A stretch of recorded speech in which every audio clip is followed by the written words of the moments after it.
وقال تعالى في موضع آخر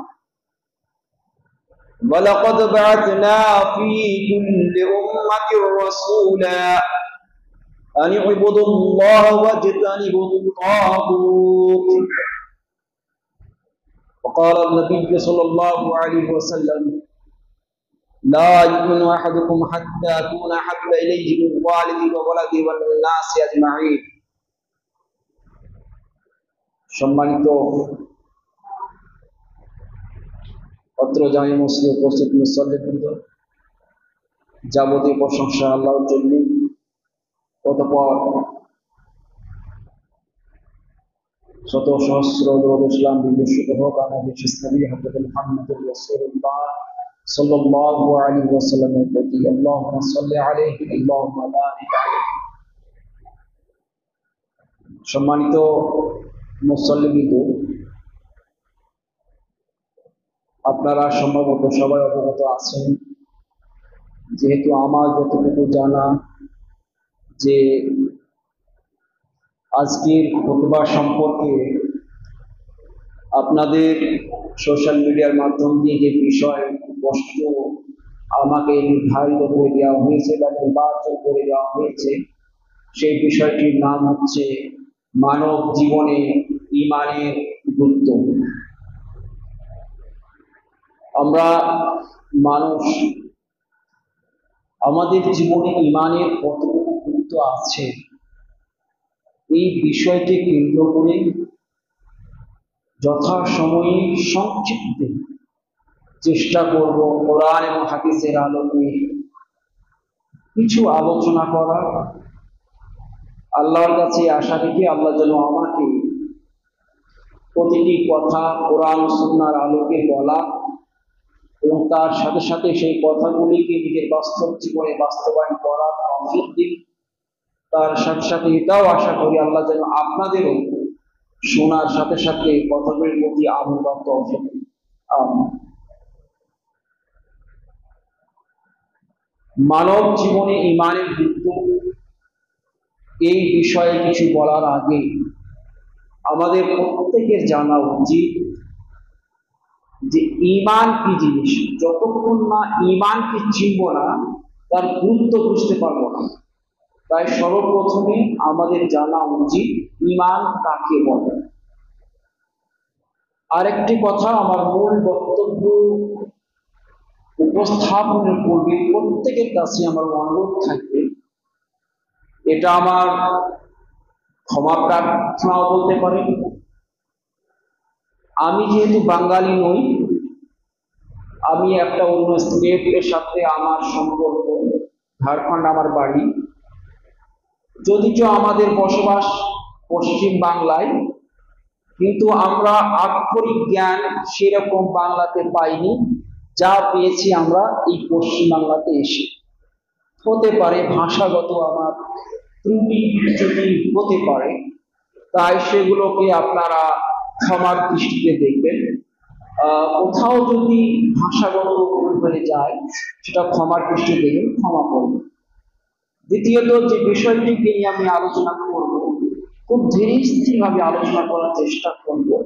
এতে কোন রকমের আবেগ থাকবে না, কোন রকমের মানে আপনাকে উত্তেজনামূলক কথা থাকবে না। তাই শুনতে ভালো না লাগতে গেলেও গুরুত্বপূর্ণ আলোচনা করার চেষ্টা করব। তাই অনুরোধ করব কথাগুলোকে খুব গুরুত্ব সহকারে এবং কর্ণপাত করে শুনুন ইনশাআল্লাহ। তো আসি, সর্বপ্রথম ঈমান কি জিনিস এটা আমরা জানি। ঈমান শব্দটি মূলত আল আম একটি শব্দ, মৌলিক শব্দ। এই আল আম শব্দ থেকে উৎপত্তি হয়েছে ঈমান শব্দ। ভালো করে শুনবেন, ঈমান শব্দটির উৎপত্তি হয়েছে আম, হামজা, মিম, নুন এই তিনটি অক্ষর মিলে একটি শব্দ গঠিত হয়েছে এবং এই শব্দ থেকে ঈমান শব্দটির উৎপত্তি হয়েছে। আম শব্দটির অর্থ স্থির হওয়া। ভালো করে শুনবেন, আমি ঈমানে পরে আসছি, যতক্ষণ যেখান থেকে এর জড়, এই জড়ের অর্থ না বুঝতে গেলে আপনি কিন্তু শাখার অর্থ বুঝতে পারবেন না। তো ঈমান শব্দটি মূলত উৎপত্তি হচ্ছে আম শব্দ থেকে, এবং আম শব্দের অর্থ হচ্ছে স্থিরতা।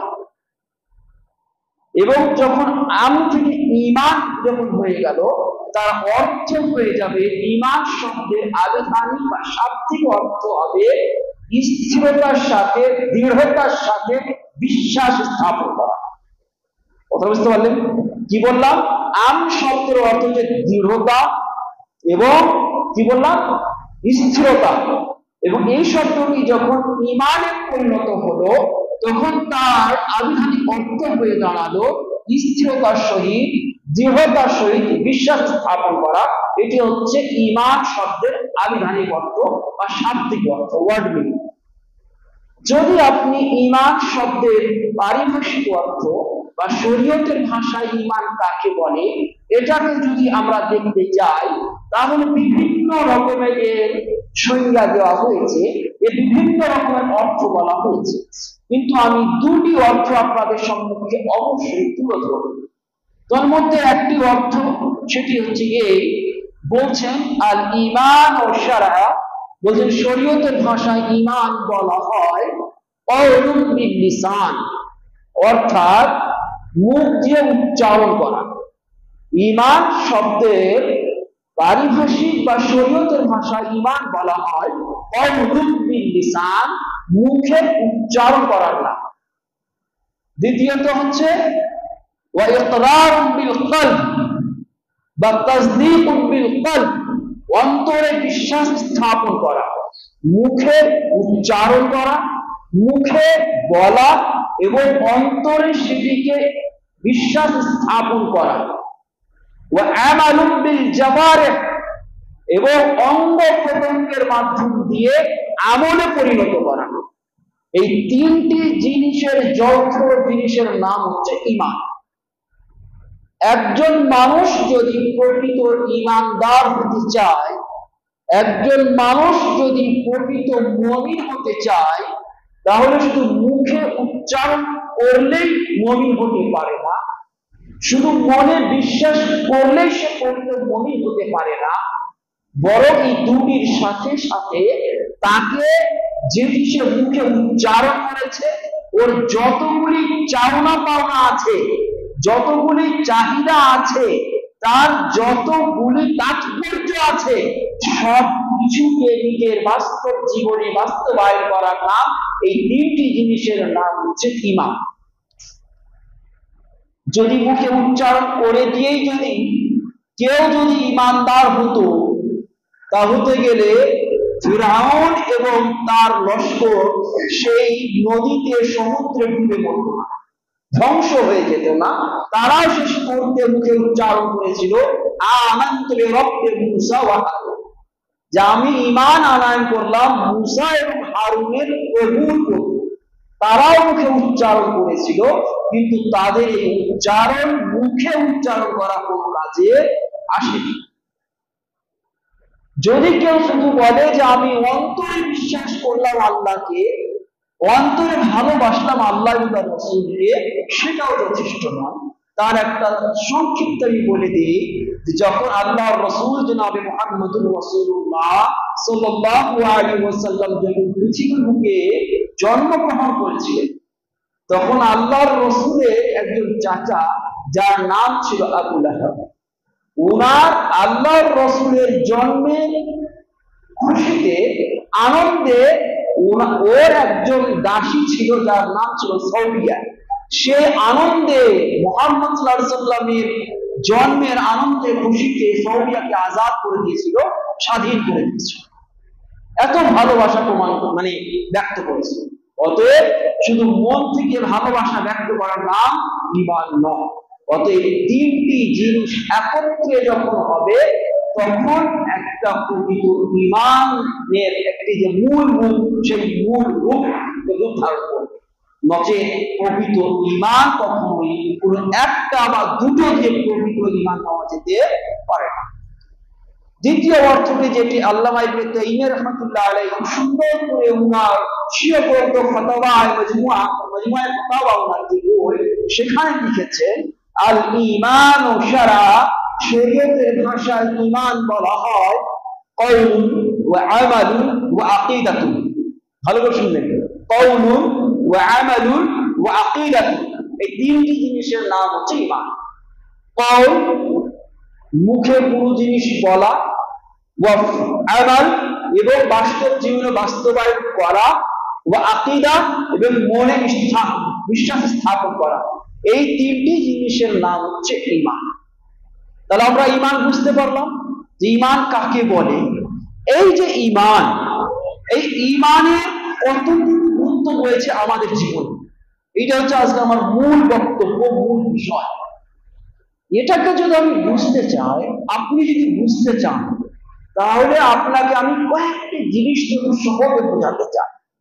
কতটুকু গুরুত্ব রাখে মানব জীবনে ঈমান, এটাকে বোঝার জন্য শুধু এইটুকু যথেষ্ট যে পৃথিবীর সৃষ্টি হয়েছে মূলত ঈমানের জন্য। এই যে অস্তিত্ব দেখছে, পৃথিবীর যে রূপটা দেখছে, আমার আপনার অস্তিত্ব যে আমার আছে এখানে, এই মসজিদে যে অস্তিত্ব আছে, এই সারা ভূমণ্ডলে যে অস্তিত্ব টিকে আছে এখনো সেটা একমাত্র কিসের জন্য? এই একটা শব্দের জন্য, যে শব্দটির নাম হচ্ছে ঈমান। আপনি যদি বলেন যে মানব জাতির সৃষ্টির উদ্দেশ্য হচ্ছে ঈমান, আপনার আমার অস্তিত্বের উদ্দেশ্য হচ্ছে ঈমান, যে কথাটি আল্লাহ তাবারক ওয়া তাআলা কোরআনের মধ্যে সূরা যারিয়াতের 56 নম্বর আয়াতের মধ্যে আল্লাহ তাআলা বলছে, ওয়া মা খালাকতুল জিন্না ওয়াল ইনসা ইল্লা লিয়াবুদুন, যে আমি মানব এবং দানবকে শুধুমাত্র আমার দাসত্বের জন্য সৃষ্টি করেছি, আমার দাসত্ব করার জন্য সৃষ্টি করেছি, আমার ইবাদত করার জন্য সৃষ্টি করেছি। তাহলে মানব দানবের সৃষ্টির মূল লক্ষ্য উদ্দেশ্য হচ্ছে কি? আল্লাহ দাসত্ব করা। এক কথায় দাসত্ব যদি আমি বলি, ঈমান প্রতিষ্ঠা করা। কিসের জন্য? ঈমানকে প্রতিষ্ঠা করার জন্য মানব এবং দানবের সৃষ্টি হয়েছে। তাহলে আপনি এবং আমি যে শ্বাস প্রশ্বাস নিচ্ছি, আমার আপনার যে অস্তিত্ব রয়েছে, এই অস্তিত্বের পিছনে একমাত্র উদ্দেশ্য হচ্ছে ঈমান। তাহলে এই হচ্ছে ঈমানের গুরুত্ব। ঈমানের গুরুত্ব যদি বুঝতে চাই, আমরা এখান থেকেও বুঝতে পারি যে হযরত আদম আলাইহিস সালাম থেকে নিয়ে আমাদের শেষ নবী হযরত মুহাম্মদুর রাসূলুল্লাহ সাল্লাল্লাহু আলাইহি ওয়াসাল্লাম পর্যন্ত কালে কালে যুগে যুগে যতগুলি নবী এবং রাসূল প্রেরিত হয়েছে, প্রত্যেকটি নবী এবং রাসূল প্রেরণ করার পিছনে লক্ষ্য একটাই ছিল, সেটা হচ্ছে ঈমান। দ্বিতীয় কোনো উদ্দেশ্য ছিল না। যতগুলি নবী এবং রাসূল প্রেরিত হয়েছে পৃথিবীতে, সমস্ত নবী এবং রাসূল প্রেরণের পিছনে আল্লাহ তাবারক ওয়া তাআলার একটি উদ্দেশ্য ছিল, সেটা হচ্ছে ঈমানকে প্রতিষ্ঠা করা। এতটা গুরুত্বপূর্ণ ঈমান, সেটা আমি নয়, বরং কোরআন সূরা নাহলের 136 নম্বর আয়াতের মধ্যে আল্লাহ তাআলা বলছে, কি বলছেন? ওয়ালাকাদ বা'আথনা ফি কুল্লি উম্মাতিন রাসূলা, আমি প্রত্যেক জাতির মধ্যে একজন রাসূল প্রেরণ করেছি। আল্লাহ কি বলছেন? আমি প্রত্যেক কওমের মধ্যে, জাতির মধ্যে একজন করে রাসূল এবং নবী প্রেরণ করেছি। কিসের জন্য? কি দিয়ে প্রেরণ করেছি? আল্লাহ ওয়াস্তাগফিরুত তাগুত, অর্থাৎ আল্লাহর ইবাদত করার জন্য এবং তাগুত থেকে বাঁচার জন্য। কি দিয়ে পাঠিয়েছিলাম? যতগুলো নবী এবং রাসূল এই পৃথিবীতে প্রেরণ হয়েছে, সমস্ত নবী এবং রাসূলকে মিশন দিয়ে পাঠানো হয়েছিল, প্রেরণ করা হয়েছিল। যে মেসেজ দিয়ে এই পৃথিবীকে পাঠানো হয়েছিল, প্রেরণ করা হয়েছিল, সেই মেসেজটা ছিল আনিল্লাহ ওয়াস্তাগফিরুত তাগুত। এটা প্রত্যেক নবীর মিশন ছিল, প্রত্যেক রাসূলের মিশন ছিল, একটাই কথা, তাওহীদকে প্রতিষ্ঠা করা এবং শিরককে বিলুপ্ত করা। আনিল্লাহ, তাওহীদকে প্রতিষ্ঠা করার জন্য, ওয়াস্তাগফিরুত তাগুত, অর্থাৎ শিরককে বিলুপ্ত করার জন্য, শিরককে মিটিয়ে দেওয়ার জন্য সমস্ত নবী এবং রাসূলের প্রেরণ হয়েছিল এই পৃথিবীতে। শুধু তাই নয়, আপনি যদি বলেন যে এই ঈমানের গুরুত্ব যদি বুঝতে হয়, তাহলে এটা দিয়েও বুঝতে পারেন আপনি যে আজ আমরা যে ন্যায় অন্যায় যে বলছি আমাদের ভাষা দিয়ে, এই ন্যায় অন্যায়ের মূল উৎস হচ্ছে ঈমান। ন্যায় অন্যায়ের মূল উৎস হচ্ছে কি? ঈমান। ঈমানের জন্য ন্যায় অন্যায় আজকে আমাদের অস্তিত্বে এসেছে। যদি ঈমান যদি না থাকতো, তাহলে ন্যায় অন্যায়ের প্রশ্ন ছিল। যদি ঈমানের গুরুত্ব যদি বুঝতে হয় আপনাকে মানব জীবনে, দাওয়াতে গেলে আপনাকে এটা দিয়ে বোঝাতে পারেন আপনি জান্নাত জাহান্নামের যে অস্তিত্ব এসেছে, এই জান্নাত জাহান্নামের অস্তিত্বের মূলত কারণ হচ্ছে ঈমান। যদি আজ ঈমানের যদি প্রয়োজন না থাকতো, জান্নাত জাহান্নামের কোনো প্রয়োজন থাকতো। যদি জান্নাত জাহান্নাম আজকে অস্তিত্বে এসেছে, এর অন্যতম কারণ হচ্ছে কি? ঈমানের কারণে। আর যদি ঈমান যদি না থাকতো, তাহলে জান্নাত জাহান্নামের কোনো প্রয়োজন হতো না। আজ পৃথিবীতে যদি কিয়ামতের দিনে যদি আপনার যে তারাজুর দণ্ডমান ইনসাফ তারাজুর দণ্ডমান হবে, প্রতিষ্ঠা হবে, এটাও শুধুমাত্র ঈমানের জন্য। কিয়ামত অনুষ্ঠিত হবে, কিয়ামতের দিনে তারাজু প্রতিষ্ঠা হবে, অর্থাৎ আপনার আমল ওজন হবে। কিভাবে হবে আল্লাহ ভালো জানে, সেই বিতর্কে আমি যেতে চাইছি না। আমি যেটা বলতে চাইছি যে আপনার আমল যে মাপা হবে, আপনার আমল যে ওজন হবে, এই ওজন করার মূলত উদ্দেশ্য হচ্ছে ঈমান। যদি ঈমান যদি না থাকতো, তাহলে সেই তারাজু প্রতিষ্ঠা করার প্রয়োজন। যদি আজকে মৃত্যু ঘটবে, আবার নতুন ভাবে জীবিত হতে হবে, মৃত্যুর পর নতুন আবার জীবন, আপনার পুনর্জীবন হবে আমাদের, এটার পিছনে মূল উদ্দেশ্য হচ্ছে ঈমান। তাহলে সব কিছু যদি আপনি দেখতে চান, এক কথা আপনাকে যদি বলি, যা কিছু আছে সব কিছুই মূলত কারণ একটাই, সেটা হচ্ছে ঈমান। তাহলে এতটা গুরুত্বপূর্ণ বিষয় একটা, এই গুরুত্বপূর্ণ বিষয়টা কত গুরুত্ব সহকারে শোনার দরকার, এটা আমার বুঝে বলা দরকার। তাই আমি এটাকে বিস্তারিত আলোচনা করার আগে আবার অনুরোধ করছি যে খুব গুরুত্ব সহকারে শুনলে, খুব গুরুত্বপূর্ণ আলোচনা। ঈমান বা ধর্ম বা দ্বীন, আপনি যেটা বলেন না কেন, আপনাকে আমি জিজ্ঞেস করছি, আমি আপনি নিজের ইচ্ছা এসেছি? আমরা কি নিজের ইচ্ছা এসেছি? পৃথিবী নিজের ইচ্ছা অস্তিত্বে এসেছে? তাহলে আমি আপনি এই পৃথিবী সবকিছু নিজের ইচ্ছাতে কিছুই কিন্তু হয়নি। নিজের ইচ্ছাতে হয়েছে? নিজের ইচ্ছা কিছুই হয়নি। যখন এই আমার অস্তিত্ব আমার ইচ্ছাতে আসেনি, তাহলে কি আমার জীবনটা আমার ইচ্ছেতে পরিচালিত হবে? আমার অস্তিত্ব আমার ইচ্ছায় হয়নি, আমার চাওয়া পাওয়াটা আমি আসেনি। আল্লাহ তাআলা আমাকে পৃথিবীতে অস্তিত্ব প্রদান করেছেন। তো এখন যদি আল্লাহ তাআলার ইচ্ছে আমার অস্তিত্ব এসে থাকে, তাহলে গেলে আমি আমার জীবনে কিভাবে অতিবাহিত করব, এটা আমি নির্ধারণ করতে পারি না। তাহলে আমাকে যিনি এই পৃথিবীর বুকে সৃষ্টি করলেন, আমাকে যিনি এই পৃথিবীর বুকে সৃষ্টি করে প্রেরণ করলেন, আমাকে অস্তিত্ব প্রদান করলেন, তাহলে তার কাছে আমাকে জিজ্ঞেস করতে হবে যে আমার জীবনযাপন কেমন হতে হবে, একজন মানুষের জীবন কেমন হওয়া উচিত, এই জিজ্ঞাসা কার কাছে করতে হবে? তার কাছে, যে আমার অস্তিত্ব আমাকে প্রদান করেছে। আপনাকে একটা কথা জিজ্ঞেস করি, খুব জ্ঞানী মানুষ আপনারা, এখন মনে করেন সবকিছুই আমি একটা, সবকিছুই বলা যাবে না, এক এক করে আমি একটা জিনিস বলি। এই মোবাইলটা, আপনার এই মোবাইল আছে আমার হাতে, এই মোবাইলটা কি অটোমেটিক এসেছে? এটা কি এমনি এমনি তৈরি হয়েছে? এমনি এমনি তৈরি হয়নি, এর পেছনে একজন তৈরি কর্তা রয়েছে, তাই না? এই মোবাইলকে কেউ বানিয়েছে, তৈরি কর্তাকে অবশ্যই আছে। তাহলে একটা মোবাইল যদি অটোমেটিকলি তৈরি না হতে পারে, সামান্য একটা মোবাইল তৈরি করতে গিয়ে তার পেছনে যদি তৈরি কর্তা থাকে, তাহলে এত বড় একটা পৃথিবী পরিচালিত হচ্ছে, তার পৃথিবী পরিচালক থাকবে না? অবশ্যই থাকবে। আর আপনাকে বলি যে এই মোবাইল নিজের মনে চলতে পারে? চলতে পারে কি? তৈরি করে দিয়েছে, তৈরি করে দিয়েছে, কিন্তু তৈরি করার সাথে সাথে দেখবেন, আমরা সবাই জানি, আমরা সবাই শিক্ষিত মানুষ, মোবাইল যখন আমরা ক্রয় করি, মোবাইলের যে বাক্সটা থাকে, মোবাইল যেই বাক্সা ভরা থাকে, মোবাইলের সাথে সাথে একটা কয়েকটি পাতার একটা ছোট্ট মতো বই দেওয়া থাকে, থাকে না?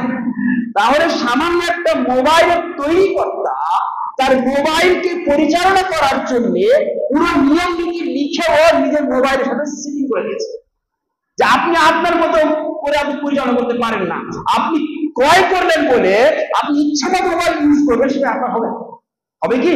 আপনাকে সেইভাবে মোবাইল ইউজ করতে হবে যেইভাবে মোবাইল তৈরি করতে আপনাকে ইউজ করার জন্য দিক নির্দেশনা দিয়েছে। তার বাইরে যখন করতে যাবেন, তখন আপনি ক্ষতিগ্রস্ত হতে পারেন। আপনি বা আপনার মোবাইল, যে কোনো মোবাইল ক্ষতিগ্রস্ত হতে পারে, আপনিও ক্ষতিগ্রস্ত হতে করতে পারেন।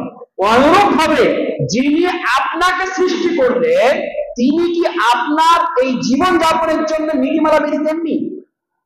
নিশ্চয় নীতিমালা বেঁধে দিয়েছে।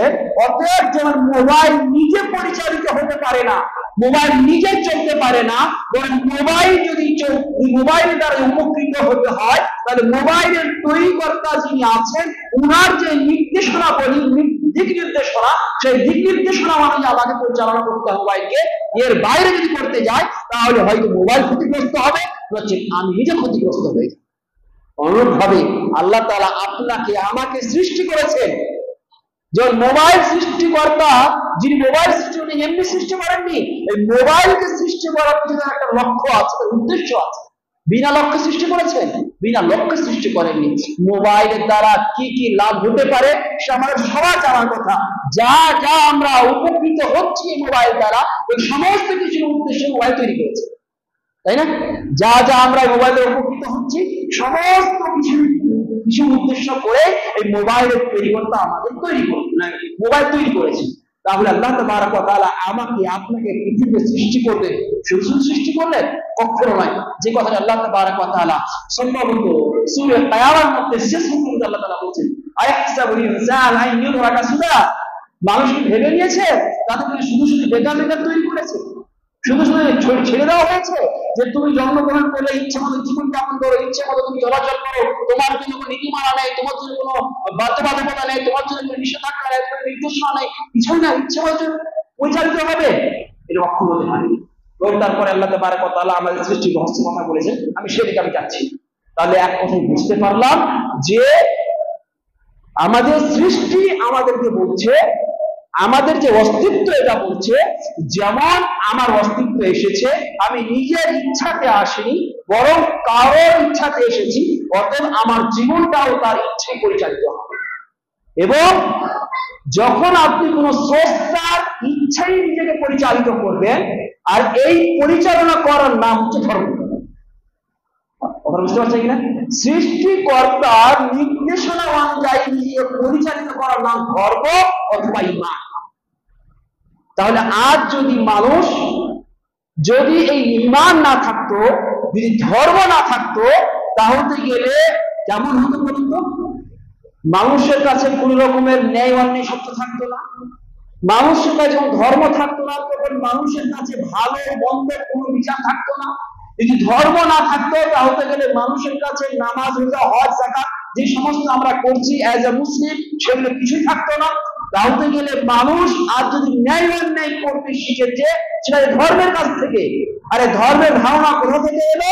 ধর্মের ধারণা এলো আমার সৃষ্টি থেকে, যে আমার যখন সৃষ্টি হয়ে আমার স্রষ্টা আছে, আমি যখন স্রষ্টাকে মেনেছি তখন স্রষ্টার নীতিকে মেনেছি, স্রষ্টার নীতিকে মেনে নেওয়ার নাম হচ্ছে ধর্মকে মেনে নেওয়া, আর এর নাম হচ্ছে ঈমান। তাই আজ যদি আপনি মনে করেন এই সমাজ একটা, আমরা বারবার করে আমরা সবসময় বলি আমাদের মধ্যে বক্তব্যের মাঝে, জলসা, জুলুস, সভা সমিতির মাধ্যম দিয়ে বলি একটা সুসমাজ গড়ে তুলতে হবে, একটা সুসমাজ গড়ে উঠাতে হবে, এরকম আমরা ভাষা বলে থাকি। আচ্ছা, একটা সুসমাজ গড়ে উঠবে কখন? সুসমাজ তখন গড়ে উঠবে যখন মানুষের মধ্যে ধর্মের প্রতি টান থাকবে, যখন একজন মানুষের কাছে ধর্ম থাকবে, যে ধর্ম মানে না তার দ্বারা কখনো সুসমাজ গড়ে উঠতে পারে না। কারণ যার ধর্ম নেই তার কোনো নীতি নেই, তার কোনো নীতি নেই। যার ধর্ম আছে তার নীতি আছে। নীতি কার? নিজের নীতি নয়, তার নীতি যার করুণায় আমার আপনার অস্তিত্ব এসেছে, তার নীতি দ্বারা ধর্ম পরিচালিত হয় এবং সেই ধর্মের অনুপাতে একজন মানুষ একজন মুমিনকে পরিচালনা করে, আর এই নাম হচ্ছে ঈমান।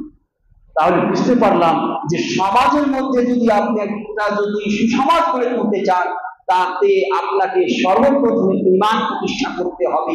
আপনি ঈমান প্রতিষ্ঠা ছাড়া আপনি যদি মনে করেন একটা সুসমাজ গড়ে তুলবো, এটা অসম্ভব।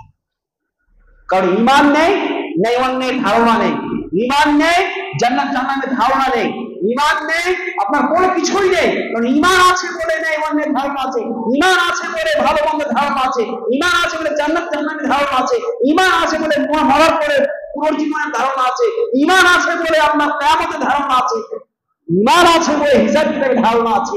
যদি ঈমান নাই, তার কোনো কিছু ধারণা নেই, যখন মানুষের কোনো কিছু ধারণা থাকবে না, তখন মানুষ কখনোই কি করছি, কি করা উচিত এই নিয়ে ভাবতে পারে না। ঈমানের গুরুত্ব যদি বুঝতে চান, এর আরেকটু এগিয়ে দিয়ে আপনাকে বুঝায়। আজ ঈমান এমন একটি শব্দ, দেখবেন যারা ঈমানদার নয়, ভালোবাসার কথাগুলো, যারা ঈমানদার নয় তাদের মতে কি রয়েছে, যে এই শরীরের গঠনটা, এই গঠনটার নামই হচ্ছে মানুষ। এই গঠনটার নাম হচ্ছে মানুষ। এই যে আমার আপনার একটা গঠন আছে, একটা যে স্ট্রাকচার আছে, এই গঠন স্ট্রাকচারটাকে মানুষ বলি আমরা। কিন্তু একটা মানুষকে জন্তু থেকে আলাদা কিসে করে? একটা জন্তুর গঠন আছে, সেও খায়, সেও বেঁচে আছে, সেও জীবন যাপন করছে। কিন্তু একজন মানুষ, প্রকৃত মানুষ কখন হবে? যখন তার একটা জন্তু থেকে পার্থক্য দেখা যাবে। যদি আপনার কাজ যদি জন্তুর মতো হয়, আপনার কর্ম যদি জন্তুর মতো হয়, তাহলে আপনার মাঝে এবং জন্তুর মাঝে কোনো পার্থক্য নেই। পার্থক্য শুধু আপনার স্ট্রাকচারের, গঠনের, বাকি আপনার কর্মের কাজে কোনো পার্থক্য নেই। তাহলে আপনাকে যে জিনিসটি জন্তু থেকে পার্থক্য করবে, সেটা হচ্ছে আপনার উচ্চ চরিত্র, আপনার ন্যায়পরায়ণতা, আপনার এক অপরের অধিকার আদায় করা, এই সমস্ত কিছু আপনাকে একটা জন্তু থেকে আলাদা। একটা জন্তু ন্যায়পরায়ণতার বিষয় তারা জানে না। আজ পৃথিবীর মাটিতে আজকে দেখছি আমরা বিভিন্ন দেশ এক অপরের বিরুদ্ধে যুদ্ধ চালাচ্ছে। যুদ্ধ করছে না, কেন হচ্ছে এটা? কেন হচ্ছে? এই জন্যই যে আমার দেশের আমার 5টা লোক মেরে দিলে অতএব ওই দেশকে আমার ধ্বংস করতে হবে। এটা হচ্ছে লামাযহাবিয়ার দিন না থাকার পরিণাম। যাদের মধ্যে দিন আছে, মাযহাব কিন্তু এরকম সাপোর্ট করে না। আপনার 5 জনকে মেরে দিয়েছে বলে আপনি গণগণ্য ওই দেশের মানুষের উপরে আপনি আমভাবে আপনি হত্যা চালাবেন, এটা ইসলাম বা কোন ধর্ম এটা সাপোর্ট করতে পারে না। তো অতএব একটা জন্তু থেকে একটা মানুষকে আলাদা করে তোলে, সেটা হচ্ছে তার মাযহাব, তার দ্বীন, তার ধর্ম এবং ঈমান। ঈমান ছাড়া মানুষকে কখনো করতে মানুষ করতে পারে না। ঈমান কতটুকু একজন মানুষকে মানুষ করে তুলে, আপনাকে এই দিয়ে বুঝায় যে আমরা বর্তমান সময়ে আমাদের কাছে গুরুত্বপূর্ণ জিনিসের বেশি। আমার কাছে যে জিনিস সবচেয়ে দাম বেশি, তার ততটাই গুরুত্ব বেশি। আমার কাছে যদি এখন, আপনার কাছে যদি এখন আপনার পকেটে 5 লাখ টাকা আছে, ক্যাশ আছে, 5 লাখ টাকা ক্যাশ আছে, আপনি সফরে সফর করছেন, আপনি কি নিশ্চিন্তে ঘুমাতে পারবেন ট্রেনে? আপনার বারবার ঘুম আসবে না, ঘুম ভেঙে যাবে, মনে টাকাটা আছে কিনা, না পকেটটা মেরে নিল, বারবার আপনার কিন্তু মনে কিন্তু গাইবে। তার মানে হচ্ছে যে আপনার 5 লক্ষ টাকার গুরুত্ব কেন? যেহেতু ওর মূল্য আছে আপনার কাছে, আপনার কাছে মূল্য আছে। কিন্তু বড় দুঃখজনক বিষয়, পৃথিবীর সবচাইতে গুরুত্বপূর্ণ সম্পদ ইহকাল পরকালে তার নাম হচ্ছে ঈমান। কিন্তু ঈমান আমার টিকে আছে কিনা, ঈমান আমার আছে কিনা, এই নিয়ে আমার কখনো কি দুশ্চিন্তা হয়েছে? আমি কি কখনো আমার ঘুম ভেঙেছে? কখনো কি আমি ঘুমের অবস্থাতে হঠাৎ করে উঠে আমার ঈমানকে চেক করেছি? এমনটা হয়নি। তার মানে হচ্ছে যে পৃথিবীর শ্রেষ্ঠ সম্পদ ঈমান, সেই ঈমানে আমার কাছে গুরুত্ব নেই। অথচ আমরা দুনিয়ার বিষয়ে আমরা আমাদের মূল্য এবং তার গুরুত্বটুকু ভালো বুঝি, কিন্তু আল্লাহ রাসূল মুহাম্মদুর রাসূলুল্লাহ সাল্লাল্লাহু আলাইহি ওয়াসাল্লাম এবং উনার যে অনুসারীগণ সাহাবায়ে কেরাম আজমাইন, উনাদের যদি জীবনী আপনি এক এক করে পড়তে যান, তাহলে বুঝতে পারবেন ঈমানের গুরুত্ব কতটুকু রয়েছে মানুষের। আপনাকে বেশি কিছু বলি না, আমি একটা উদাহরণ দিয়ে আপনাকে এগিয়ে যাব। আপনারা নাম শুনেছেন হযরত উমর ফারুক রাদিয়াল্লাহু তাআলা এর নাম প্রত্যেকে আমরা শুনেছি। এই উম্মতে মুসলিমার, উম্মতে মুহাম্মাদিয়ার দ্বিতীয় খলিফা, মুসলিম জাহানের দ্বিতীয় খলিফা হযরত উমর ফারুক রাদিয়াল্লাহু তাআলা আনহু, উনি কি ছিলেন এ সম্পর্কে দুটো কথা বলে আমি তোমার মূল কথাতে আসছি। উমর ফারুক রাদিয়াল্লাহু তাআলা আনহু সেই সাহাবী ছিলেন যিনার সম্পর্কে আল্লাহ রাসূলুল্লাহ মুহাম্মদুর রাসূলুল্লাহ সাল্লাল্লাহু আলাইহি ওয়াসাল্লাম বলেছিলেন, লাউ কানা বা'দি নবী লাকানা উমর, আমার পরে যদি নবী হয়ে পৃথিবীকে প্রেরিত হতো তো সেই উমর ইবনে খাত্তাব রাদিয়াল্লাহু তাআলা নবী হয়ে আসতেন। এত বড় ব্যক্তিত্ব, কিন্তু যেহেতু নবীর দরজা সবার জন্য বন্ধ হয়ে গেছে, নবী কেউ আসবেন না, যার কারণে উমর আসার আর কোনো আশা নেই। কিন্তু যদি দরজা খোলা থাকতো তাহলে আল্লাহ রাসূল নয় মুহাম্মদুর রাসূলুল্লাহ সাল্লাল্লাহু আলাইহি সাল্লাম বলছেন তাহলে আমার পরে এই উমর নবী হয়ে আসতেন। এত বড় ব্যক্তিত্ব ছিল উমরে ফারুক রাদিয়াল্লাহু তাআলা। সেই উমরে ফারুক রাদিয়াল্লাহু তাআলা সহিহ বুখারী মুসলিমের রিওয়ায়াত আল্লাহ রাসূল নয় মুহাম্মদুর রাসূলুল্লাহ সাল্লাল্লাহু আলাইহি সাল্লাম উমরে ফারুক রাদিয়াল্লাহু তাআলা সম্বোধন করে বলছেন, হে উমর, তুমি যখন মদিনার কোন গলিতে বা কোন রাস্তায় যখন চলো এবং সেই রাস্তা দিয়ে যখন শয়তান আসে তোমাকে দেখলে শয়তান পর্যন্ত রাস্তা পরিবর্তন করে নেই, রাস্তা বদলে নেই। সেই উমরে ফারুক রাদিয়াল্লাহু তাআলা এত বড় ইমানদার, যার নেকির অভাব ছিল না, যার কোনো কিছু অভাব ছিল না, সেই ব্যক্তি আল্লাহু আকবার যখন খলিফা হচ্ছেন, একটা ইমানের গুরুত্ব কতটুকু চিন্তা করেন, ইমানের গুরুত্ব কতটুকু। খলিফা হচ্ছে, যখন খলিফা হয়ে উনার খেলাফত সামলাচ্ছে, সেই মুহূর্তে হযরতে উমর ফারুক রাদিয়াল্লাহু তাআলা আনহু এক জঙ্গল দিয়ে যখন এক রাস্তা দিয়ে যাচ্ছেন, সেই রাস্তা দিয়ে যাওয়াকালীন এক ছাগলকে দেখে আল্লাহর কাছে আফসোস করে বলছেন, হায় আল্লাহ আফসোস, আজকে যদি আমি এই সেই ছাগলকে সম্বোধন করে বলছে, এই ছাগল তুমি কতই না ভালো রয়েছো, তুমি কতই না আনন্দ হয়েছে, তুমি এখন খাচ্ছ যাচ্ছ, তুমি মরে যাওয়ার পর হিসাব কিতাব নেই, আমিও যদি সেরকমই তোমার মতো হতাম কতই না ভালো হতো। আল্লাহু আকবার।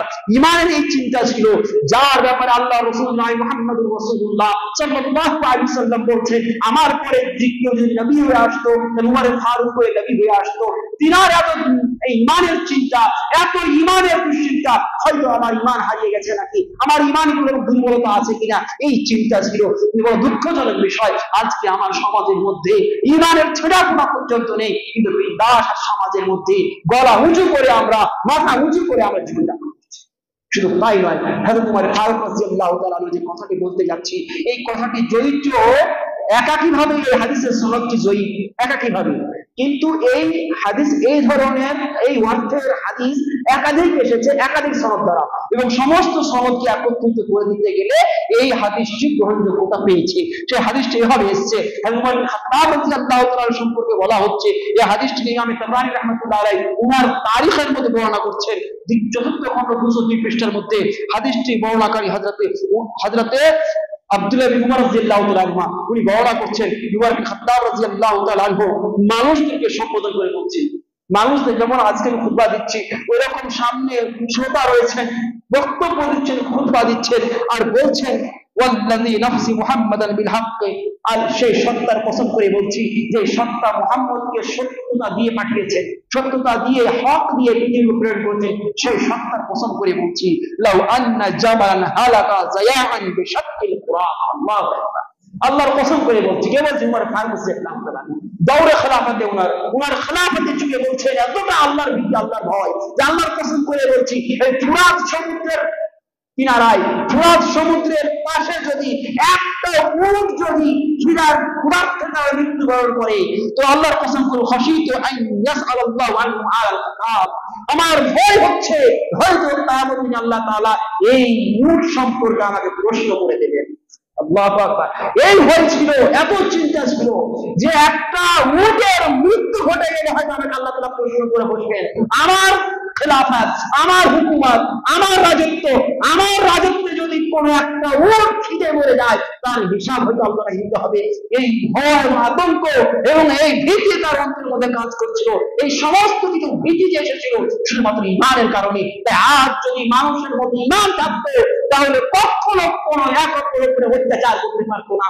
আজ সমাজের মধ্যে যদি একটা মানুষের ঈমান যদি থাকতো, তার দ্বারা কখনো সুদখোরি হতে পারতো না। যদি ঈমান থাকতো তার দ্বারা কখনো কারো প্রতি অন্যায় হতে পারতো না। যদি ঈমান থাকতো তাহলে কোনো চুরি ডাকাতি পৃথিবীর কোনো অন্যায় তার দ্বারা হতে পারতো না। অন্যায় করা দূরের কথা, অন্যায় যদি নিজের বাড়ির পাশে কিছু ঘটে যেত তাহলে তার অন্তরে আল্লাহর ভীতি থাকতো, হয়তো আল্লাহ তাআলা আমাকে এই জন্য প্রশ্ন করবে। এই প্রশ্নের সম্মুখে ভয় ভীতি তার অন্তরে থাকে। এই সমস্ত কিছুকে নিয়ে আসবে, ঈমান নিয়ে আসবে। ঈমানের এত গুরুত্ব, যদি আপনার মধ্যে ঈমান থাকে তাহলে গেলে আপনার পাশে একজন ক্ষুধার্ত মানুষ আপনি কখনো দেখতে পারবেন না। আপনার যদি ঈমান থাকে তাহলে আপনার পাশে অন্যায় হচ্ছে, সেই অন্যায়কে দেখে আপনি দাঁড়িয়ে থাকতে পারবেন না। আপনার যদি ঈমান থাকে তাহলে গেলে ঈমান কখনো আপনার অন্তরকে সাই দেবে না, যে কোথায় অন্যায় সেখানে দাঁড়িয়ে আপনি দাঁড়িয়ে থেকে দেখবেন, এটা আপনার অন্তর সাই দেবে না। ঈমানের শুধু তাই নয়, আমি হযরতে উমর ফারুক রাদিয়াল্লাহু তাআলা সম্পর্কে আরেকটি কথা আমি এগিয়ে যাব, তারপরে হযরতে আবু বকর সিদ্দিক রাদিয়াল্লাহু তাআলা সম্পর্কে একটি কথা বলবো যে ঈমান কি জিনিস, কতটা গুরুত্ব। মানুষের ঈমান থাকতে গেলে মানুষকে কি না করিয়ে দেয়, ঈমান যদি না থাকে তার দ্বারা কি ঘটে, এটা আমি আপনাকে বলতে যাই। হযরতে উমর ফারুক রাদিয়াল্লাহু তাআলা সম্পর্কে আরেকটি কথা বলে আমার বক্তব্য শেষ করে দিচ্ছি, ইনার ব্যাপারে শেষ করে দিব। উনি বলছেন, হযরত উমর ফারুক রাদিয়াল্লাহু তাআলা হাদিসে বর্ণনাকারী হযরতে আব্দুল্লাহ ইবনে আমির রাদিয়াল্লাহু তাআলা উনি বলছেন যে হযরত উমর ইবনে খাত্তাব রাদিয়াল্লাহু তাআলা বলছেন, আব্দুল উমর রাদিয়াল্লাহু তাআলা বলছেন, আব্দুল উমর রাদিয়াল্লাহু তাআলা করেছেন কি, ওনার আব্বা উমর ইবনে খাত্তাবের মাথাটা ওনার জাঙ্ঘে বা ওনার কোলে রেখেছেন। কোথায় রেখেছেন? কোলে রেখেছেন। তো হযরত উমর ফারুক রাদিয়াল্লাহু তাআলা যাহু, হে আমার সন্তান, তুমি আমার মাথাটা মাটিতে রেখে দাও, মাটিতে রেখে দাও। তখন হযরত আব্দুল্লাহ ইবনে উমর রাদিয়াল্লাহু তাআলা আনহুমা, মুসলিম জাহানের দ্বিতীয় খলিফার কথা বলছি আপনাকে, বলছেন নিজের ছেলেকে আমার মাথাটা মাটিতে রেখে দাও। মাটিতে রেখে দেওয়া হচ্ছে, এবং মাটিতে যখন রেখে দেওয়া হচ্ছে তখন নিজের মুখকে মাটিতে ঘষছেন আর আফসোস করে বলছেন, আফসোস, আজ যদি আল্লাহ তাআলা আমাকে যদি ক্ষমা না করে তাহলে হয়তো আমি জান্নাতে যেতে পারবো। এত ঈমান থাকা সত্ত্বেও, এত আমল থাকা সত্ত্বেও, এত নেকি থাকা সত্ত্বেও নিজের নাক রাগাচ্ছেন মাটিতে, আফসোস করে বলছেন, দুঃখ প্রকাশ করছেন, যদি আল্লাহ তাআলা আমাকে যদি ক্ষমা না করে তাহলে আমার কোনো পরিত্রাণ নেই। এই ছিল ঈমানের শক্তি। যদি ঈমান যদি আপনার মধ্যে থাকে তাহলে আপনার সদা সর্বদাই মনে হবে, একটা ছোট্ট গুনাহ যখন হবে, সেই বুখারীর রিওয়ায়াত আপনাকে মনে পড়ে গেল, যখন কোনো মুমিন হয় তখন সেই মুমিনের একটা ছোট্ট গুনাহ করে, তখন তার গুনাহ সে একটা পাহাড় তার উপরে চেপে যাচ্ছে। কিন্তু আমাদের বড় বড় গুনাহ হয়ে গেলে আমাদের কোনো রকমের কোনো আসার পড়ে, প্রভাব পড়ে না, কারণ যে আমাদের ঈমান সেই পর্যায়ে পৌঁছায়। তাই ঈমান এমন একটি শক্তি, যে শক্তির মাধ্যম দিয়ে আপনি পৃথিবীর সমস্ত অন্যায় থেকে নিজে বিরত রাখতে পারবেন। শুধু তাই নয়, হযরতে আবু বকর সিদ্দিক রাদিয়াল্লাহু তাআলা আনহু সম্পর্কে আপনারা সবাই জানেন। একদিন হযরতে আয়েশা সিদ্দিকা রাদিয়াল্লাহু তাআলা আনহার কাছে আল্লাহ রাসূল মুহাম্মদুর রাসূলুল্লাহ সাল্লাল্লাহু আলাইহি ওয়াসাল্লাম, যে আমি পৃথিবীর সবার ঋণ পরিশোধ করে দিয়েছি, আমার উপরে যার যতটুকু ইহসান ছিল, করুণা ছিল, প্রত্যেকটি মানুষের ইহসানের ঋণ আমি পরিশোধ করেছি, শুধু একটি মানুষের ঋণ এখনো পরিশোধ করতে পারিনি। সেটা হচ্ছে কি জানেন? হযরতে আবু বকর সিদ্দিক রাদিয়াল্লাহু তাআলা। কে বলছেন? আল্লাহ রাসূল মুহাম্মদুর রাসূলুল্লাহ সাল্লাল্লাহু আলাইহি ওয়াসাল্লাম বলছেন যে আমি ওই মানুষটার ঋণ পরিশোধ করতে পারি। শুধু তাই নয়, সেই আবু বকর সিদ্দিক রাদিয়াল্লাহু তাআলা যিনার ঋণ আল্লাহর রাসূল সাল্লাল্লাহু আলাইহি ওয়াসাল্লাম পরিশোধ করতে পারেননি, এটা নিজের সাক্ষ্য দিচ্ছেন। সেই আবু বকর সিদ্দিক রাদিয়াল্লাহু তাআলা আনহু তিনি বলছেন তিনি সম্বোধন করে গাছকে, আজ আমি যদি মানুষ না হয়ে, যে মানুষকে আল্লাহর সামনে দাঁড়াতে হবে, মানুষকে আল্লাহর কাছে হিসাব দিতে হবে, এই হিসাবে ভয় ভীতির জন্য গাছকে সম্বোধন করে বলছেন, আজকে আমি যদি গাছ হতাম বা কিছুই না হতাম কতই না ভালো। এই ছিল ঈমানের চিন্তা। কারণ তাদের এত ঈমান, শক্তি ঈমান থাকা সত্ত্বেও তাদের এত ভয় আল্লাহর সামনে দাঁড়ানো, যে হয়তো আমি কোথায় ফেসে যাব। তো সব কথার এক কথা আমি যেটা বলতে চাইছি, যে আপনি আমি প্রত্যেকে আজ পৃথিবীতে সমাজের মধ্যে যতগুলি অন্যায় হচ্ছে, এই অন্যায়ের পেছনে অন্যতম কারণ হচ্ছে ঈমানের দুর্বলতা। আর যদি সমাজে, যদি মানুষের মধ্যে ঈমান যদি থাকতো, তাহলে সমাজের মধ্যে এমনিতেই কি হয়ে যেত? অন্যায় খাত হয়ে যেত। সামান্য আর একটা কথা বলি দিয়ে আমার সম্পর্ক শেষ করতে যাচ্ছি। মানুষ যারা ধর্মকে মানে না, ভালোবাসেন, আমাদের মধ্যেও আছে এগুলো। মুসলমানের ঘরে জন্ম নিয়েছে, ধর্মের ধার ধারান এরকম অনেক আছে আমাদের মধ্যে। যারা ধর্মের ধার ধারে না, তারা প্রশাসনকে ভয় করে, পুলিশকে ভয় করে, ঠিক বলছি, প্রশাসনকে ভয় করে এবং বা শাসনকে ভয় করে, বা প্রশাসনকে ভয় করে। কিন্তু শাসন আর প্রশাসন তো সবসময় থাকে না। তার মানে যখন কোনো মানুষ যে ধর্ম মানে না, যে শাসন প্রশাসনকে ভয় করে, সে শাসন প্রশাসনের সামনে নিজেকে বাঁচিয়ে রাখবে, কিন্তু ওর আড়ালে গিয়ে ওর দ্বারা সবকিছু সম্ভব। আপনি ধর্ম মানেন না, কিন্তু আপনার ভয় আছে কার? শাসনের, প্রশাসনের, যে আমি যদি অন্যায়টা করি আমাকে পুলিশ ধরে নেবে, আমাকে জেলে পাঠিয়ে দিবে। ওই জন্য আপনি পুলিশের চোখের সামনে অন্যায় করবেন না, প্রশাসনের চোখের সামনে অপরাধ করবেন না, কিন্তু আপনি চোখের আড়ালে গিয়ে আপনার দ্বারা সবকিছু সম্ভব।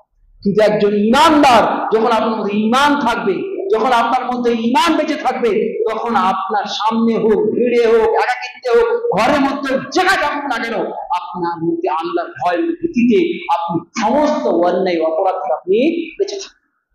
আপনার মধ্যে আল্লাহর ভয় থাকবে। ওই জন্য আপনাকে আল্লাহর ভয় সম্পর্কে কথায় একটা কথা বলে দিই। একজন প্রকৃত মুমিনের বৈশিষ্ট্য বলতে গিয়ে আল্লাহ তাবারক ওয়া তাআলা সূরায়ে মুমিনের মধ্যে কয়েকটি বৈশিষ্ট্য বর্ণনা করেছে। তার মধ্যে একটি বৈশিষ্ট্য হচ্ছে আল্লাযীনা হুম ফি সালাতিহিম খাশিউন ওয়াল্লাযীনা ফি সালাতিহিম খাশিউন। অর্থাৎ একজন মুমিনের বৈশিষ্ট্য, প্রকৃত মুমিনের বৈশিষ্ট্য হচ্ছে এই যে সে নামাজের মধ্যে কি হবে? বিনয় হয়ে থাকবে, বিনয় হয়ে থাকবে। অর্থাৎ যখন আপনি নামাজ পড়বেন আপনার মধ্যে বিনয় ভাব থাকবে, আপনার মধ্যে অহংকার থাকবে না। যেমন দেখবেন যে আপনি ধরুন আমাদের সমাজের মধ্যে আমরা বসবাস করি, আমাদের সমাজের মধ্যে যখন বড় পদাধিকারী বা কোন রকম বড় মানুষ আসে, তো তার সামনে আমরা কিভাবে দাঁড়াই? সাধারণত খুব নিজেকে একে অন্যের সাথে মাথা নিচু করে, হাত পাকে নিচু করে, বুকে হাত দিয়ে দাঁড়াই না, তার সামনে বুক চওড়া করে দাঁড়াই না, মাথা নিচু করে নিজেকে সবিনয়ে দাঁড়িয়ে থাকি আমরা তার সামনে। তো একজন মানুষ যখন, একজন মুমিনের পরিচয় হচ্ছে, বৈশিষ্ট্য হচ্ছে, যখন আল্লাহর সামনে সে দাঁড়াবে সে সবিনয়ের সহিত, বিনয়ের সহিত দাঁড়াবে।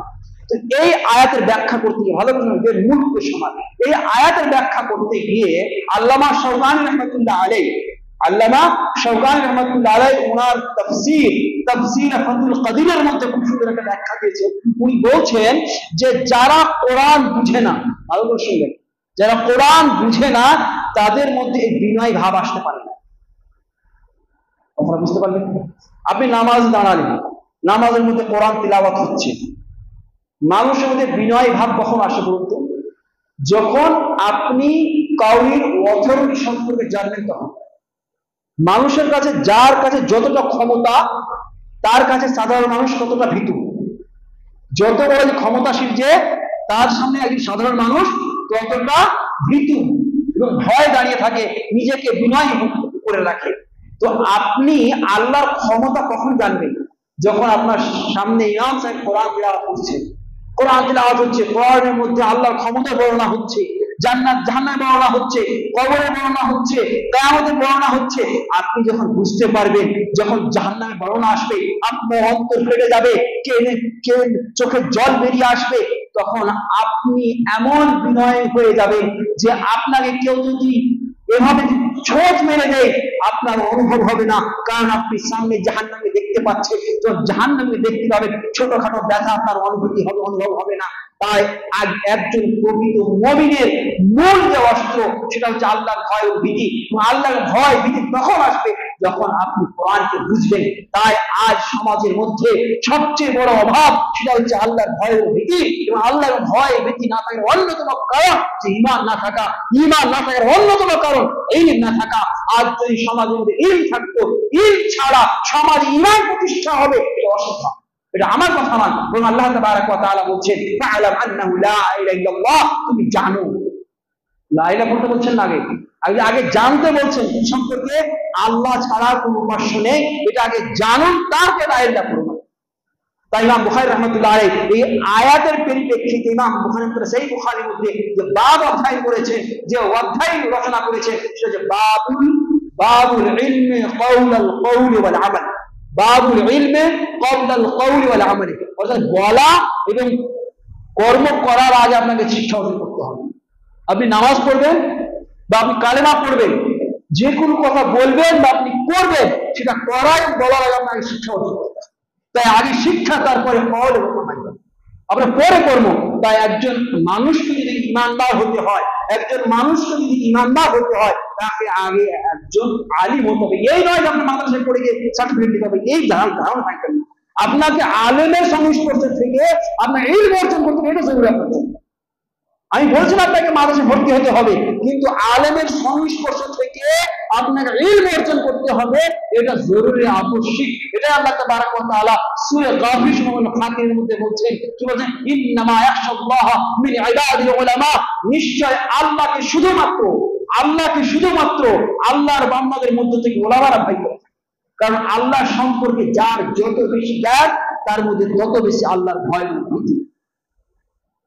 আপনি বলেন, একটা জিনিস বলে দিই, সময় শেষ হয়ে যাচ্ছে। এখানে একজন বড় কোনো গুন্ডা চলে এলো, যাকে আপনি চিনেন না, যে মানুষকে দেখলে হত্যা করে দিবে, সে আপনার সামনে দাঁড়িয়ে গেল। এমনি মানুষের রূপে আপনার মানুষের মতোই সেও যেহেতু, কিন্তু সে বড় গুন্ডা। কিন্তু আপনার সামনে যখন দাঁড়ালো, আপনাকে চিনেন না, আপনার কোন রকমের শরীরে হাব ভাবে কোনো পরিবর্তন আসবে না। জানবেন একজন মানুষ এসছে, অপরিচিত কেউ হতে পারে।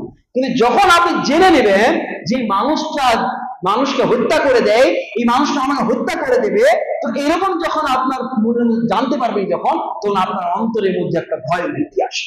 কারণ যে আপনি জানতে পারছেন যে এই লোকটা হত্যা করে দেয়, যে কেউ পায় সামনে হত্যা করে। তাহলে জানার পরে আপনার এই ভীতি ভয় এলো, যখন আপনি জানছিলেন না তখন আপনার ভয় ভীতি ছিল না। তাই আপনি যদি আপনার নিজের অন্তরের মধ্যে ঈমানকে প্রতিষ্ঠা করতে চান, তার মধ্যে আগে ইলম নিয়ে আসতে হবে। ইলম যখন আসবে তখন আল্লাহর ভীতি আসবে, না আল্লাহর ভীতি যখন আসবে তখন ঈমান আপনার মধ্যে আসবে, না আপনার ঈমান আসবে তখন আপনি যে কোনো অন্যায় থেকে বিরত থাকবেন। যখন আপনার যে কোনো অন্যায় থেকে বিরত থাকবেন, সমাজে একটা সমাজ গড়ে উঠবে। যখন একটা সমাজ গড়ে উঠবে, সে সমাজে শান্তি বিরাজ করবে। আর আজ এটারই অভাব, কারণ হচ্ছে আমাদের সমাজে ইলমের অভাব বলে আজকে আল্লাহর ভীতির অভাব বলে সমাজে ন্যায়ের অভাব, সমাজে ন্যায়ের অভাব বলে সমাজে শান্তির অভাব। তাই আজকে কেউ শান্তিতে বসবাস করতে পারছি না, সবাই অশান্তির মধ্যে ঢুকছি। তাই আপনার প্রত্যেকের কাছে আমার অনুরোধ থাকবে যে ঈমানের গুরুত্ব সম্পর্কে অনেক কথা বললাম, কিন্তু সবকিছুর আগে ঈমানকে যদি প্রতিষ্ঠা করতে হয়, তাহলে আগে আপনাকে ইলম প্রতিষ্ঠা করতে হবে, শিক্ষা প্রতিষ্ঠা করতে হবে। তাই আমি অনুরোধ করব আপনাদের প্রত্যেককে যে কি করে আপনার এই সমাজের মধ্যে শিক্ষা নামক এই অস্ত্রকে আপনি প্রতিষ্ঠা করুন, এর চিন্তা করবেন। আমি আরেকটা কথা বলে আবার শেষ করছি। আপনারা সবাই জানেন যে এই পৃথিবী যখন আল্লাহ রাসূলুল্লাহ মুহাম্মদুর রাসূলুল্লাহ নবী এবং রাসূল প্রেরণ হয়েছিল, সেই মুহূর্তে পৃথিবীর অবস্থা কেমন ছিল, সেই মুহূর্তে পৃথিবী কি অবস্থায় অবস্থান করছিল, এটা অজানা কারণ নেই। চতুর্দিকে অন্ধকারে আচ্ছন্ন ছিল পৃথিবী। সেই মুহূর্তে আল্লাহ রাসূল সাল্লাল্লাহু আলাইহি ওয়াসাল্লামকে পৃথিবীর বুকে নবী রাসূলকে পাঠানো হয়েছিল একটি আলো জ্বালানোর জন্য। কিসের আলো? ঈমানের আলো জ্বালানোর জন্য। কিন্তু এই ঈমানের প্রদীপ জ্বালানোর জন্য অস্ত্র কি ছিল? ইকরা বিসমি রাব্বিকাল্লাযী খলাক। এটাই ছিল অস্ত্র, প্রথম অস্ত্র। কারণ কোন সমাজকে যদি আপনি ঈমানের জ্ঞান দিতে চান, তাহলে সেই সমাজকে আগে শিক্ষিত করে তুলুন, তবে আপনি ঈমানের কথা বলতে গেলে ওর মাথায় ধরবে। আপনি ঈমান করে চেঁচিয়ে যাচ্ছেন, ওর মধ্যে শিক্ষা নেই, দেখবেন সে হয়তো বুঝলো অর্ধেক না বুঝলো, কিন্তু কাজ থেকে বেশি ক্ষতি করে দেবে। তাই আল্লাহ রাসূলুল্লাহ মুহাম্মদুর রাসূলুল্লাহ সাল্লাল্লাহু আলাইহি ওয়াসাল্লাম পৃথিবীতে আসলে ঈমানের প্রদীপ জ্বালাতে, তো উনি যে অস্ত্রটি নিয়েছিলেন সেই অস্ত্রটি নাম ছিল শিক্ষা। তাই শিক্ষা দিয়ে আমরা এই ঈমানের গুরুত্ব এবং ঈমান নামক অস্ত্রকে আমরা তৈরি করতে পারবো। এবং ঈমান নামক অস্ত্র যখন সমাজে তৈরি হবে, তখনই কিন্তু সমাজের মধ্যে শান্তি বিরাজ করবে। নচেত আপনি যত কিছু অস্ত্র ধারণ করেন না কেন, যাই কিছু করেন না কেন, সমাজ বলছে যে আমাদের শাসন হতে গেলে আমরা ভালো থাকতাম, সমাজ বলছে আমাদের প্রশাসন থাকতে গেলে, আমাদের আইএস অফিসার থাকতে গেলে হয়তো মুসলমানরা ভালো থাকতো। ভুল ধারণাই করে আছে। আপনাকে সব শাসন প্রশাসন দিয়ে দেন, আপনার সবকিছু আপনাকে দিয়ে দেওয়া হয়, তবুও শান্তি থাকতে পারবেন না। যদি শাসন প্রশাসন দিয়ে শান্তি বিরাজ হতো, তাহলে 57টি মুসলিম কান্ট্রিতে শান্তিতে ভুগতো না। তাই শান্তি যদি বিরাজ করতে হয় একমাত্র ঈমান নামক অস্ত্র দিয়ে, ঈমান যদি প্রতিষ্ঠা করতে হয় সেটা হচ্ছে ইলম দিয়ে। তাই আপনাদের শেষ অনুরোধ আবার রাখছি যে আপনারা প্রত্যেকে এই শিক্ষা নামক অস্ত্রকে প্রতিষ্ঠা করবেন। এই শিক্ষা নামক অস্ত্র দিয়ে জিহাদ, এবং শিক্ষা নামক অস্ত্র দিয়ে সমাজের গঠন, শিক্ষা নামক অস্ত্র দিয়ে ঈমানের প্রতিষ্ঠা, শিক্ষা নামক অস্ত্র দিয়ে অন্যায়ের উৎখাত। এছাড়া দ্বিতীয় অস্ত্র দিয়ে আপনি কিছু করতে পারবেন না। আজ জিহাদ তরবারি জিহাদ পারবেন না আপনি করতে, যদি জিহাদ করতে হয় ইলমের মাধ্যমে জিহাদ করতে হবে, এটা হচ্ছে সবচেয়ে বড় অস্ত্র। তাই সবার অনুরোধ থাকবে যে আপনারা কি করে আল্লাহর পরিচয় ঘটানো যায়, আল্লাহর পরিচিতি ঘটানো যায় শিক্ষার মাধ্যম দিয়ে, সে তার ব্যবস্থা আপনারা অবশ্যই নেবেন। শেষে আল্লাহর কাছে আশা রাখি আল্লাহ আমাদের প্রত্যেককেই একজন প্রকৃত ইমানদার হওয়ার তৌফিক দাও। আল্লাহ আমরা যারা এখনো ইমানের গুরুত্ব বুঝতে পারি না, অথচ আমার অস্তিত্ব এসে ইমানের কারণে আল্লাহ নিজের অস্তিত্বের চিনার তৌফিক দাও। যদি আমরা যদি অস্তিত্ব চিনতে পারি ইনশাআল্লাহ আমরা ইমানের গুরুত্ব বুঝতে পারবো। আল্লাহ আমরা যারা ইমানকে প্রতিষ্ঠা করতে চাই আল্লাহ তাদেরকে আগে নিজেদের মধ্যে শিক্ষা এবং অস্ত্র প্রতিষ্ঠা তৌফিক দাও। আল্লাহ আমরা যারা এখনো দ্বীনের খাতিরে অনেক ত্যাগ বলিদান দিয়ে যাচ্ছে, আমাদের মধ্যে অনেকে আছেন যারা ত্যাগ বলিদান অর্থ দিয়ে, শরীর দিয়ে, ঘাম দিয়ে বিভিন্ন ভাবে আপনারা দিচ্ছেন, আল্লাহ তাদেরকে তৌফিক দাও যাতে ওরা আগামী দিনে একটা শিক্ষা প্রতিষ্ঠান খুলে দিয়ে আল্লাহর পরিচয় মানুষের জনের অন্তরের মধ্যে ঢুকে দিতে পারে, এর তৌফিক দাও। আল্লাহ যারা আমাদের অসুস্থ সুস্থ